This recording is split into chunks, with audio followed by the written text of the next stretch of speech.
Oh well. Hello one and all, it's nerdcraft here, bringing you game 1 of a best of 3 series. Here, spawning on the southern position of the Antigua shipyard, is our yellow Zerg player, alternative attack, aTnDarkForce, and his opponent here, spawning on the northern position of the Antigua shipyard, is the pink Terran player, vileillusion. So, this is from IEM Sao Paulo, for anyone who's curious as to where this is from. And I don't really know much about Illusion. That all I do know is he's like 15 years old, and that's really freaking impressive. You consider that you're 15 years old and you're already in an international event and everything. Thanks to Vile for sending him down there too, and that's really freaking cool. And alternative attack force, he's kind of been pretty much of a he's been somewhat of a force in Europe. I know earlier in the early part of StarCraft 2, he was really a force to be reckoned with, and now with other players like Nurcio and Stefano rising to power, I don't want to say he fell out, but he's not really talked about as often as he used to be. So cross positions TVZ on Antigua shipyard, it's gonna be a pretty interesting matchup, and you know, I'm pretty sure you guys noticed, but I seem to have a little something right over here.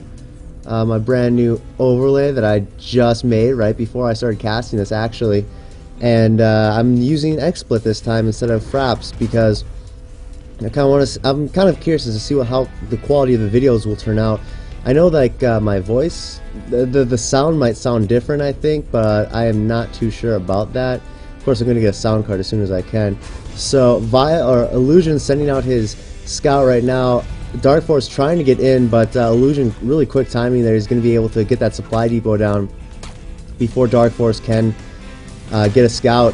And this drone seems like he's starting to get a little bit of that first SCV, but now getting this SCV who was building the barracks. Illusion's going to come in and get the scout. He's going to see that the 15 hatch did go down, so it looks like it's going to be hatch, extract, then spawning pool, so kind of like a late speedling opening in a way, in the sense that, you know, you're not going to be able to get lings out. Well, it's speedling opening essentially in the sense that the extractor went down before the pool. It did go down after the hatch, but you know, it's a type of speedling opening. Speedling opening, you usually start off with the gas and pool to go into speedlings, and then you expand, you know, once you feel safe. But this is just kind of a different version of it. Very common to see. Most Zerg players actually open this way. And now that hatch has finished, Illusion is going to see that. I don't think Illusion is going to. I don't think Illusion is going to go for any sort of early pressure. After seeing that 15 hatch, he actually stuck down a command center of his own. So they're both getting ready to play a little macro game, as we can see. Overlord over there, he's going to be able to scout whenever he pleases. Of course, he might die, but at the same time, it's usually a sacrificial Overlord. And factory coming down with a reactor, so it's going to be the classic Hellion opening. One of my favorite openings of all time. I freaking love Hellions. They're so awesome. And we see here 3 Marines and an SCV coming down. Probably just going to start maybe like a false barracks or bunker rush, just because, you know, get that reaction out of aTnDarkForce, and he is making 6 lings, so it's a bit of a reaction. It's a bit of the, you know, it's kind of like what he's hoping for, but at the same time, not as huge. Of course, once you have the second hatchery out, it's not as painful to you to make those 6 lings, and of course, as you can see, he's just going to easily clean it up, only losing, I think, 2 lings. So yeah. Now, I believe aTnDarkForce is just going to start taking control of the map. Once these Hellions get out, that control is easily going to be conceded to Illusion, because just Hellions are so freaking powerful, especially against Zerglings, which, you know, in early game, I think, early game TVZ, I'd definitely have to say that Hellions are the most powerful unit, unless you go for some early Roach aggression. And as we see here, nice little kiting there from Illusion, left a supply depot down, so Ling is going to be able to get in here and see the scout. He's going to be able to see that, oh, there's 2 barracks, there is only 1 gas, or there's only 1 gas taken, so he's probably going to be going for some sort of more biocentric tech. He did see, I don't know if he actually did see that, let's find out. he did see that the tech labs were starting to be made, but I'm not sure if he was able to know if they were tech labs or not. I suppose he'd probably think that they are, because, you know, factory without anything, especially when the no add-ons, especially when the reactor's right next to it, that's going to kind of, it's going to suggest bio, but as to whether DarkForce is going to expect it or not, we'll find out, I suppose. And the eBay is finished. Level 1 weapons upgrade for the Marines coming out. And these Lings are just going to have a little fight for the battle right now. I think these Hellions are going to get surrounded. Bad micro there from Illusion, just not paying attention to his Hellions. Losing one, and he might lose the second. One Ling comes in for the win. And this Hellion is going to go back to his garage, try to get repaired up. So yeah, nice little Marine and Hellion force here for Illusion. As to what DarkForce is doing, he is getting his Baneling nest right now, and he's just droning up and gonna get his third right now. So he's just droning up, getting ready to push the game into a late game, which I believe Zerg is very powerful in. I think out of the 3 races, Zerg is most powerful late game. Protoss is about... So that's hard, because Protoss is really good late game, but it's also really good like mid game. Not that end game, but just they have really powerful tier 2 units, and they can get tier 3 really fast. Terran is really good in the opening, in the early part of the game. That's personally what I think. If you were to go throughout the game, it would depend on which race is most powerful. So I don't know if Illusion did see that. He did see the third, so he's like, okay, I have an idea of what's going on. He's gonna get ready to do a Marine. No, he's not actually. I thought he was gonna do a Marine Hellion push. Ling's over here scouting around, making sure there's no small contingency of Marines getting ready to go. These Marines are actually gonna be pushed out and gonna take out a majority of those Lings. 16 Banelings on their way as well. Level 1. It's just about to finish, so it looks like this is a level 1 weapons timing push with the Hellions. I really like this composition, Marines and Hellion composition. It's just really mobile. It's actually surprisingly strong too. So I don't know, Illusion keeps playing with his Marines, trying to go back and forth. And here come the Marines now. The Lynx trying to get the surround on the Hellions, but we're not able to because of those Marines. And this is a pretty scary force looking out here for Illusion, but you know, when you have 16 Banelings, it's even scarier. And Stim goes down, tries to get the Marine out, but a majority of that force was taken out. Centrifugal Hooks is now done, so this is just going to make this composition even more hard to handle for Illusion. Mutas just starting to hatch down. The first wave of Mutas, this Hellion's going to go down, and that was really well handled by DarkForce, taking out the complete force of Illusion just to, you know, easily get you know, he didn't even have to lose him. He didn't even lose a Mutalisk, and plus, it's just Lings and Banelings, and at this point in the game, they're extremely replaceable. And 2 Muta's going to come in. It's kind of a small Muta force, smallest Muta force I've ever seen for harassment. And this turret, by the looks of it, gonna finish up pretty soon. We're gonna be able to take out a couple of SCVs, trying to focus down the gas SCVs. And the turret does finish. The Marines coming in, gonna be able to repel the Mutas, and 6 more are on their way. Ling's gonna go for a run by up here. And, you know, it's not a complete wall-off, so he's going to be able to get in there, get some SCV kills. Oh, man, I don't know if Illusion did that on purpose, but the Lings go in hold position when they could have easily taken out quite a number of SCVs. But luckily there was a bunker there for Illusion, which, you know, effectively shut down that run by. Thor is on its way. He was in the, during that attack that he made earlier, he did get a armory down, not a factory. Of course, he already has a factory down. Looks like he's going to put a reactor on this barracks, and he's finally going to transition into siege mode. Another barracks coming up as well, so we're going to be at a total of 4 barracks, 5 barracks, 1 starport, and a factory. Lings, or Muta's coming in. God, Lings. I don't know why I keep mixing them up. It'd be pretty scary to see Lings fly, because they'd be like super cheap and just be able to swarm the skies. It'd be like Broodlings, except just, you know, even more Broodlings. Oh man, okay. I'm trying to think out what I'm thinking here. Okay, so it'd be like flying Broodlings that can attack ground, and they're melee at the same time. So this is almost sounding like a type of pterodactyl to me. Because Broodlings, if you ever look at them, you know, they're disgusting little maggots, they look like. And you can see 4 Marines going to stim up here, going to originally take out that Zergling, but just going to repel those Mutas, and then it's going to land his Orbital Command, instantly mules falling down. Great SCV transition coming here from Illusion. Thor is going to come up here because this is the most vulnerable base. The rest have missile turrets in them pretty well. Well, this one has 2. If you want to, he could sneak by right over here, but there's a barracks, so, or I mean a bunker. Of course there's a barracks. Units counting tab, let's just see what we got here. We have 50 mutas, which is a surprisingly low amount of mutas, I feel. It's like, oh, only 15 mutas? Oh, geez, I'm used to seeing 51. 5 queens, 37 lings, 73 drones. These are actually really close to SCVs and drones, and those mutas getting dangerously close to a Thor there. Loses 1, actually 2, and take a lot of damage as well. Gonna come in here, swoop down, destroy that 1 Marine. And level 2 armor as well as weaponry for the infantry coming up here for our Terran player. Illusion is getting ready to he's getting smaller paths for his expansions. This is going to be taken down right away. It is canceled. The drone is killed. So this drop going to come in for Illusion, but there's Bailings and mutas to meet it. Only 1 gets away just to die.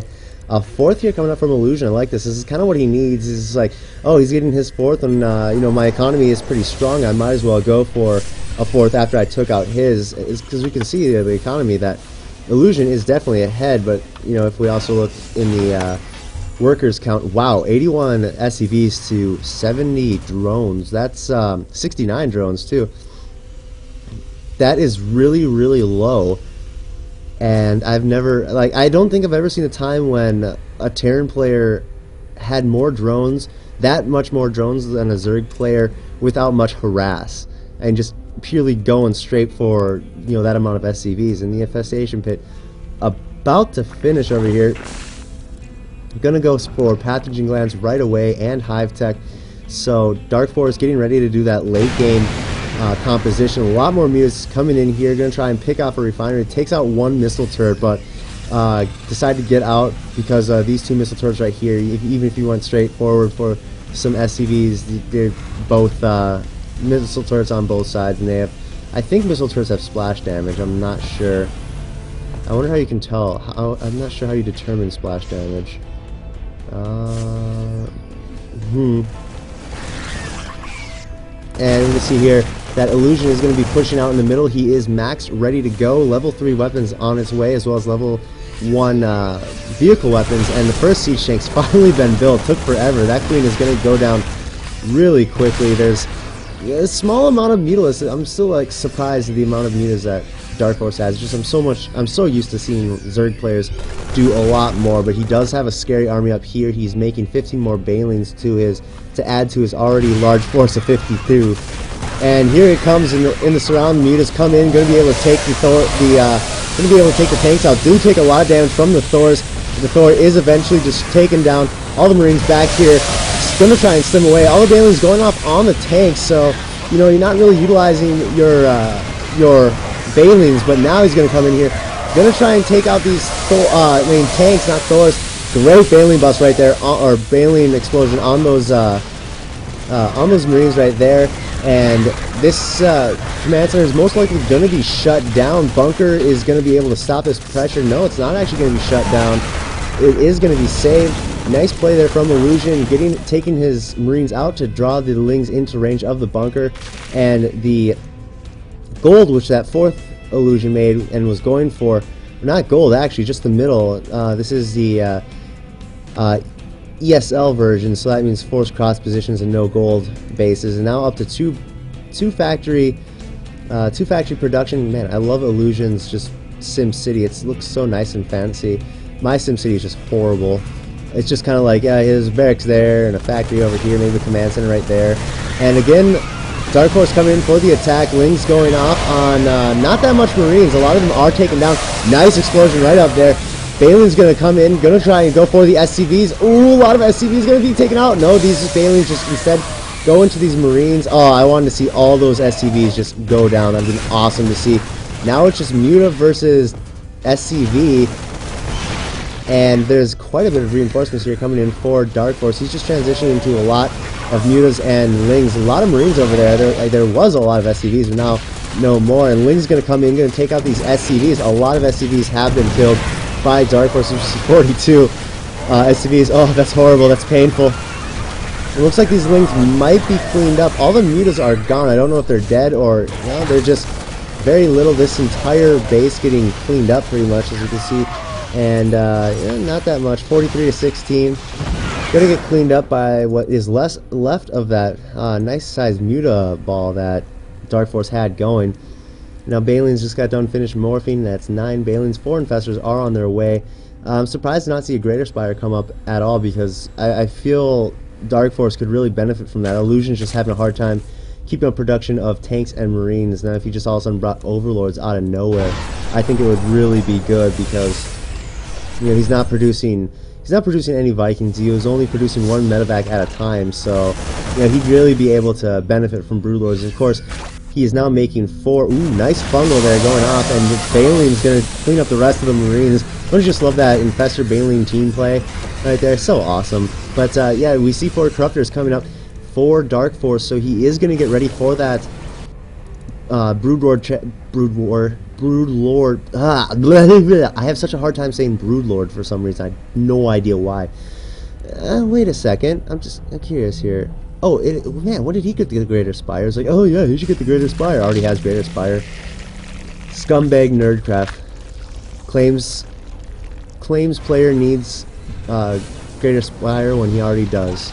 I don't really know how that's a Scumbag Steve or Scumbag Steve kind of thing. But as you see your missile turret coming up in the middle, Illusion is going to really want to establish himself in the center, especially now that he has a base here. There's a nice amount of tanks, making sure that these SCVs aren't harmed at all, as well as a planetary fortress. 2 spine collars being made. I'm not sure where, but broodlords are revealed. There is no anti-air. 1 Viking being made, but you know when it's 1 Viking production compared to the amount of corruptors that aTnDarkForce can pump out really easily, it's going to be really nothing. Scan going down, seeing that the army is indeed going to move forward. Just Balins and a small amount of Balins and Lings. 2 corruptors come forward. This is just the I believe this is the anti-Viking force right there. And the Broodlings are like, they were hovering there for a second. It's like, look at me, I'm a Broodlord. Then they flew down. It's like, oh no. I'd rather be a Broodlord than a Broodling, personally. I mean, it just seems like a much better trade-off. And now it's going to start sieging up this planetary fortress here. And yeah, it looks like Illusion just getting ready for an attack on those Broodlords. He's probably just going to try and get as much Vikings as he can and then stim into the Broodlords. But there's a lot of corruptors here, so Vikings are going to be pretty much useless, I would say. And you see, as you can see, the corruptors going on. Fungal growth's going down on the Vikings, mixed with the corruptors. Really great things. Another great fungal growth going down on those Marines, killing a majority of them. Let's see how much kills does this guy have. He's got 8. He's been doing the kills right there. As you just see, really back and forth right now. That late game, well, this isn't really late game, but it's starting to transition to that late game start period. But this is what I love, is that late game part, that late game from in ZVT, where it's just like a lot of positioning from the Terran, trying to be sure he can take out as much corruptors or as much broodlords and corruptors as possible, and vice versa for the Zerg player, trying to position his broodlord so that he can get maximum damage out of them without losing. 2 more broodlords now hatch, and there's Marines in here trying to pick some off, but not going to be able to. A majority of the Balins are gone for aTnDarkForce now, and it is 109 to 181. I'm not really sure how Illusion's going to come back from this. He's going to need some really epic drops, and as you see here, Balin's going off on quite a bit of Marines and taking out a majority of the tanks. The Broodlord's going to come in to take down 1 tank. Another great fungal growth there going off on the Marines. Come on, just another chain fungal. All the infestors are gone. Even Queens are in the fray. They're just like, you know what, screw this. We're going to kill. This is also for the Broodlords as well. You know, that transfusion. 6 more infestors coming up on the way, and just small amounts of Marines being made. There's the GG from Illusion. He's going to leave the game, and the first game goes to Alternative Attacks aTnDarkForce. Stick around for game number 2. Also, because I'm doing a new recording style, I'd really like to get some feedback as to whether it's better than the old one or not. I also rearranged my soundproofing too, so hopefully it's all better. I feel that the game played out a lot smoother than it used to do, but you know, I don't really want to sacrifice sound quality for that. We even had the SCVs come out. So yeah, please subscribe to my channel so you can finish off the rest of this series. Leave some feedback for me, either on the YouTube page, either on like the YouTube comment box, or on the video comments as well. And yeah, I was about to say, yeah, give me some feedback. I'd like to know. Anyway, my name is Nerdcraft. Stick around for game number 2.